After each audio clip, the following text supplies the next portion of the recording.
The East versus West narrative dominates today's coffee break.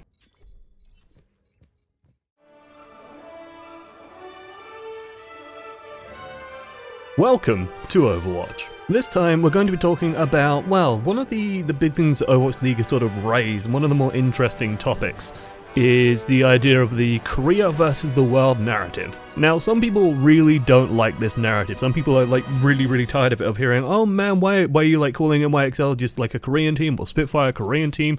Stuff like that. Like people basically paint it as either, oh, you're just being like jingoistic, for example. If you haven't heard the term jingoistic, I don't blame you. It's somewhat of a British term. It doesn't surprise me hearing, I think Mitch used it once, and he's Australian, we have a lot of sort of language bleed between the two countries, but jingoistic is like, you know, oh, us is good, them is bad, it's a little bit nationalistic, that kind of stuff. And so people think that it's a jingoistic storyline of like, oh, it's the United States against Korea, or oh, it's the West versus the East, that kind of stuff. To me, the storyline of Korea versus the West has never really actually been that. And the reason why I think the Korea versus the West storyline is so important in online gaming especially, is because Korea does set the standard. And it's important to sort of drive this home and to understand this. And this is true across pretty much every single esport. I'm not actually sure if Korea has like a Counter-Strike Go scene. You'd need to go to someone more informed about Counter-Strike Go to sort of inform you on that. As far as I know, the first FPS that Koreans really picked up has been Overwatch, but it doesn't surprise me that they've become dominant in it. Of course, Korea started out really with Brood War, and then went on to StarCraft to League of Legends, Overwatch. Now, the reason why Korea is so good, it could be a number of factors. There is actually a lot that goes into this. People have been trying to figure this out for a long time. In my mind, it's usually just a mixture of like discipline and culture combined with just very strong work ethic, and then just a professionalism to the organization, to how things are set up. Like, the Korean scene has existed long enough where people who were kids, sort of who grew up watching StarCraft Brood War, are now growing up and playing in things like the Overwatch League and the LCS, and so they know kind of what to expect. While in the West, it's more like you get really good at a game, you sort of start learning about esports, and then you start getting more interested in the pro scene, and the nature of the pro scene has always been a little bit less professional. It's a little bit more fragmented in terms of how people sort of bounce between organizations. It's only recently where organizations have become big enough and strong enough to have actual sort of staff and training and stuff like that that will develop a player's skill set as a business almost. So what this means is when a Korean grows up and sort of starts getting really good at games and goes, man, I could probably go and become a pro gamer, he's going to look at stuff like, you know, SKT and organizations that have existed for a long time, like CJ Entus and stuff like that. Like these orgs and these companies that have funded teams or have infrastructure there, and then they'll go and sort of train for those teams where they become practice partners for other professionals and develop as a player and sort of go through this system where they're probably always dealing with stuff like coaches and managers, various staff members, stuff like that.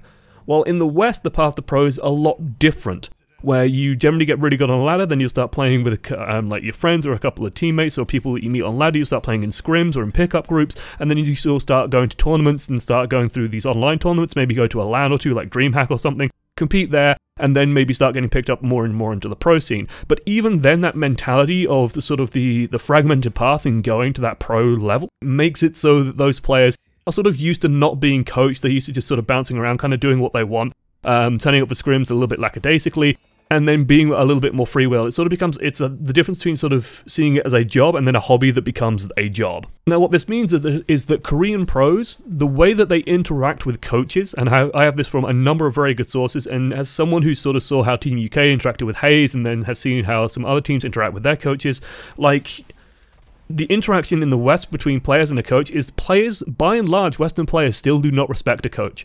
They will usually they accept the coach, but they don't respect him. They don't sort of treat him as the voice of God. I have very vivid memories of Stylosa, for example, taking like people aside and just going, you know, no, Hayes has said this, like, you do this because the coach has said so. And it doesn't really matter if the coach is right or wrong, it's that the coach has the last word, and that he has responsibility and should be respected for that responsibility. It's sort of the hierarchy of the team. Now, this has been changing, and as better coaches do come through in Overwatch, and the thing that players, I think, don't understand as well is that coaches are being trained just as much as players are these days, especially in these early times for Overwatch League. Like, still, I think a lot of the coaching staff is still figuring out how best to go about learning and developing Overwatch skill sets. It's very interesting to sort of see how this has all panned out. And this to me is sort of the crux of that East versus West argument, the Korea versus the world notion, which is that the bottom line is this: Korea is winning. And if that doesn't change, that means that they are doing something right, okay? That at the bottom line, at the end of the day, the fact is this: Korea are winning at everything, right? The Korean teams are undefeated by Western teams, and it feels like the only competition, like it does definitely feel like the top tier is the 3 Korean teams: Seoul Dynasty, London Spitfire, and NYXL. They just feel untouched by everyone else. And so this is why I don't think it's a problem to have the narrative of the league at the moment, especially in these early days, while, you know, we start forming inter-team rivalries. Well, for example, hey, LA Valiant look really good against Spitfire, maybe they can challenge the next team. You know, that is an interesting storyline. Or, you know, Dallas Fuel's rocky performances so far have also formed a very, very interesting storyline. Fusion have sort of risen above and looking a little bit stronger than expected. All these sort of little mini storylines popping up here and there that are kind of interesting, they need time to develop. So while they are developing, there's one very, very dominant thing, which is that the Korean teams are performing a lot better than everyone else, and they seem to just be looking overall the strongest teams in the league. So what does that mean for the Western teams? That means that they either need to find out what the Koreans are doing different, or the Western teams are just fucking up somewhere. And part of me gets annoyed when people sort of boil this down to, oh, you're just, you know, it's just, oh, it's lazy racism, oh, it's just, what, you know, what are you doing? Oh, you're just singling out the Koreans. And it's like, we're singling them out because they are performing above and beyond and better than everybody else. They are being singled out for excellence. And so when we look at the Western teams, like, what the worst thing that could happen, okay, the absolute worst thing that could happen, and this drove me absolutely insane in StarCraft, and it drove me even more insane in the LCS, which is when people make excuses non-stop for Western teams or Western players. And so they'll go up against a Korean, and it's just like, oh, well, it's a Western, or as we said in StarCraft, we used to say foreigner. It's a foreigner versus a Korean. Who cares? Who gives a shit? The Korean won. And then occasionally, like, you'd have runs like Jinro, for example, who would go on and beat a couple of Koreans, and then suddenly it's like, oh my god, look at these guys, haven't they done so well? Or Dimaga, for example, go on and beat a couple of Koreans. It's like, oh my god, it's amazing, it's the best. And it's like, you shouldn't make excuses for the Western players. If they cannot beat Koreans, then there's something wrong with the training. There's something wrong with how that's being set up. And the thing that's happening in Overwatch League, and one thing that is inspiring in the Overwatch League, is that the Korean teams have been moved out of Korea. Now, this could have a number of different effects, but what I like is that they seem to have transposed a lot of the organization, a lot of the coaching stuff and stuff like that, has been sort of transposed with them, and that same mentality seems to go into it. Now, one thing that is scary for a lot of teams is that you could have the Korean teams sort of corner themselves off and say, well, if the other teams just can't compete with us, then London Spitfire, Seoul Dynasty, and NYXL are just going to scrim each other non-stop, and then occasionally they might have to scrim other teams, but it's, you know, they're not going to really try too hard in those, and instead they're just going to focus on that core demographic of the Koreans who are really trying hard, performing better than everybody else, all that kind of stuff. That is the worst possible thing that could happen. So they just need to make sure that the teams are training against the Koreans, and they are following what the Koreans are doing, because the Koreans, and it might sound insane to some people, are going, well, we shouldn't just copy the Koreans. Well, the Koreans are winning. So for now, just copying the Koreans will probably be enough to at least get you there to be competitive. Now, people might reference, oh, well, what about Envious? Or what about Rogue? Well, Envious competed in Season 1 Apex and did extraordinarily well, but part of why they did so well is that the Koreans hadn't really entered the scene fully then. Back in the day when Apex got started, the Korean Overwatch scene was still very much in its infancy, while the Western scene had sort of existed for a long period of time, and that Envious lineup was currently riding on a high and was still was extremely strong at the time. So it's a bit sort of disingenuous to say, oh, well, Envy's like continually performed extremely well against Koreans. They kind of haven't.